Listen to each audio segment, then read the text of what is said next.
Scott Walker coming to you from Riverside, California, Von Schweikert Audio's factory. We're picking up some stuff today, talking with Damon Von Schweikert, the owner. Come on in. Let's take a look. Come on. Hey, Damon. Hey. Yo. There he is. How you doing? Good to see you. Thanks for coming. Okay. Hey, place looks amazing. You got something to show me in the back? I do. Let's go. Come on. So this is Von Schweikert's factory. Come on, this is where the magic is made. Come on back, you guys. Come on. Woo! Yes. Here we go. Come on. Whoa. Holy moly. Wow. Yeah. Look at that speaker. Yeah. Wow. What model? This is the Ultra 7. Ultra 7. Part of our flagship line. Yeah. And this is the Ferrari Blue Corsa finish. As you know, our speakers are bespoke. Customers order with their color. This is what the customer wanted. Yeah. And we do a lot of blues, but this is presently my favorite blue. It's a very, very, very pretty blue. So this is actually the Ferrari color code. Correct. Yeah. So if you bought a Ferrari, you could buy that, and this is the exact color. Mm-hmm. Amazing. Okay, so since I have you here, let's talk a minute about the Ultra 7. Let's talk a minute about this gorgeous beast. So where does this fall in the lineup, first of all? So I was going to say, this is a flagship product. The only two models above it is the 9 and the 11, which we've shown many times at shows. But the Ultra 7, in my opinion, incorporates all the elements that you need from the 9 and the 11, specifically the control suite and what have you, and super tweeters and the arrays. But it does it in a footprint and that will fit pretty much any sound room. As a matter of fact, our VR55 and Ultra 55 models are only 1 inch shallower and not as wide. So the form factor is a little taller. Just a tad taller. Than the 55 structures, but a lot more firepower in this. Good use of space, let's say. So let's talk about the driver complement and sort of what all this stuff is so that the viewers can have an understanding of what makes the speaker so damn amazing. So this incorporates over 5 decades, nearly 5 decades of technology. No, hold on. 5 decades. Yeah. Okay. I'm 57, believe it or not. People tell me I look 25, but I'm 57. Yeah. So 5 decades is 50 years. So you're telling me that you guys have been making speakers for 50 years. Wow. When did your dad start making speakers out of his garage in Whittier, California? What year was that? Commercially, 1976. 76. Yeah. That's unbelievable. Yeah. So how many models, if you had to guess, how many models do you think you guys have made over the years? I mean, I'm looking, don't turn around, but I'm looking at probably 30 different cabinets back there, and you have shelves of, I can't tell you how many drivers. Right. I've never actually figured it out. I probably should take the time to do it. Would be fun to chronicle that on like a timeline on your website or something. Absolutely. Because it speaks to the experience, the dedication, the foresight that your dad had and you guys have on moving your speaker technology forward. And this speaker has some of the technology even from the earliest days. Correct. So the Global Access Integration Network was one of the first proprietary pieces of technology he created, and it's all based on his theory that the goal of a loudspeaker is to inversely decode what a microphone encodes. So we're all about accurate reproduction. Anything that distorts the signal is distortion. So we use multiple smaller drivers, very solid, rigid cones. In this case, these are Accuton drivers.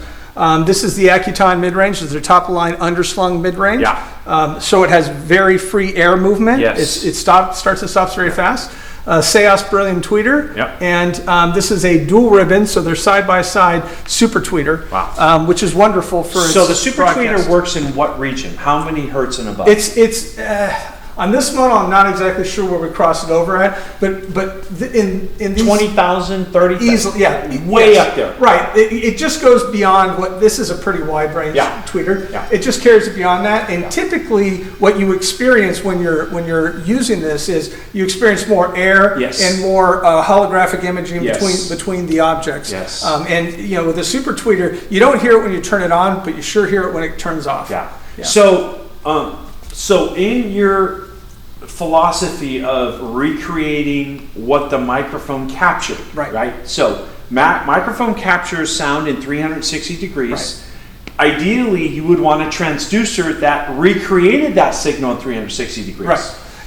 A lot of companies have tried that, and with varying success. You know, we use dynamic drivers. We think they perform the way we want, and with the GAIN network, Global Access Integration Network, we're doing spherical wave launch. You know, we're not beaming these at you where your head is in a vise in a listening position. We're broadcasting from the two microphones, the two reverse microphones, the speakers, right? We're broadcasting a spherical wave launch, and that's easy with the woofers and mids. With the tweeters, we need to supplement it with the rear ambient array, so that even when you're 90 degrees off axis, you still have a linear response as you walk around the speaker. So you have sound coming out of the front of the speaker, you have some sound coming out of the back of the speaker. At a certain frequency range. And then you've got the ability to control all of that and dial it in for your room. Right. Okay, correct. That's amazing. So we introduced this control suite. Again, this is another one of my dad's ideas. He was all about elegant solutions. The hardest challenge is, you know, we design speakers to be linear, and we ship them that way. However, in their analog, even this model is completely analog. Yeah. But when you get in the room, you might have a little bit of upper frequency reinforcement. So to get linear response, you might want to click down that super tweeter or that main tweeter by 1 dB or even a half dB. Yes. And these are autoformers. They're not LPADs. So each one of these positions is a completely separate network that you're able to choose between. And you're feeding the passive network, and you're creating a linear response for the room. So in other words, as you know, when you guys go out and set these up for the client, you'll dial them in flat to the room, and then you're done. Yes. It's actually an amazing tool to get the acoustics of a challenging room really dialed in. Right. And the speakers, when you do it right, 100% disappear. Right. You cannot tell there's any speakers playing in the room whatsoever. And I would say it's this technology that's helped us at shows, right? Because the shows, you know, are very challenging. It's a crapshoot. Yeah. You have no idea what you're getting in these hotel rooms. Right. And we've earned over 100 best of shows with this type of technology. Proofs in the pudding. So, yeah. All right, let's talk a minute about the power base, this section. So this pair of speakers is what we call the active version, or has the foundation amps, the booster amps. Okay, so these amps supplement current to the woofers, the bass woofers. Correct. On top of your amplifier's current. So it's not that they're crossed over or any of this. No. This is just a supplemental booster amp that helps, for the lack of a better word, round out the bass. Right. So what I find in a room, so practical, knowledge here is guys can put the speakers closer to the rear walls, make their wives happy, still get amazing soundstage, but get that iron fist, hardy the earth bass, whereas in a passive speaker, you're at the complete mercy of what the room wants, where the room wants you to put the speaker. And whatever. So in essence, you can cheat a little bit with this. You can cheat. Well, I consider it winning. We're winning. But because you're right. So with the passive, and these are passive, by the way. There's passive networks in here. Yeah. Right. You're going to find the best place in the room where that pair of speakers are going to sound bass-wise. Yeah. And it's not the best bass the speakers can produce. It's just the best they can produce in that room. Yeah. With this, you're going to get the best bass you can get. It takes the high-level input from your amplifier, and so tonal characteristics, whatever, it's going to just allow you to put an amplitude control. Yes. And just like with these, when you dial it flat to the room, same with the bass. You dial it flat to the room, and you're done. So right here, again, this is important. You dial in the bass to your room and your acoustics and your amplifier. Let's say you use a super low watt amplifier, for example.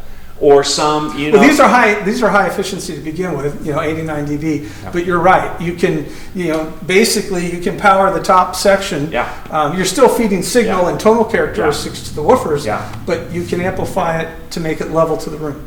Gorgeous. Thank you. Grand slam. Thank you. Yeah. Well, so we have not just wait. one. Whoa.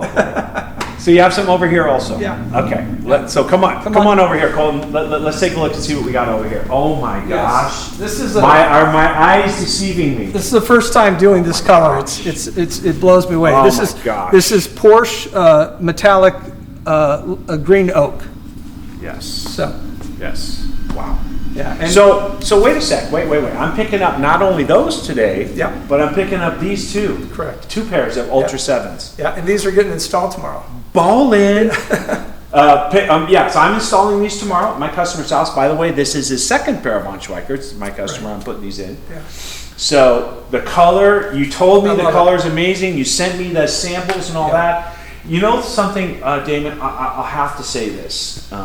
One thing I really enjoy about your product and your work here is almost every speaker is a work of art. Oh, thank you. Seriously. Appreciate that. I mean, look at these colors, you guys. This is ridiculous. Where do you find this? Who does this? You know? Who does these colors? It is amazing. It's you fun. know? Yeah. You told me once, hey, listen, we got to paint them a color, so we might as well make it as beautiful as we can make it, right? And so, proof's in the pudding, proof's in the pudding. Yeah. Whoa. Yeah. Whoa, let's show me who's in the bullpen over here. All right. Come over here and let's check these out. So- hold on. Yeah. This was, you showed a pair of these at Expona in this color. I'm sorry, Capital Audio Fest. Correct. What color is this? This is Aston Martin Arizona Bronze. Yeah, and I got to tell you, when I first saw this, I was blown away, especially when the drivers are in it. You know, Crazy. they really pop. Crazy. And what's nice about it is it's a very luxurious finish, but Yeah, it it's amazing. fits into almost. So into- ironically, if you can see this, you can see the Oh, difference yeah. in size of the cabinets Between the here. 55 so and the here's 7. the 7 and here's the Ultra 55 cabinet. Yeah. Damn, dude, that is what's sexy. Are you talking about a sexy color? This is ridiculous. And of course, we do that Yep. finish in the Yep. Endeavor Special Yeah. Editions Wow. as well. Wow. Really, really, really nice. Really nice.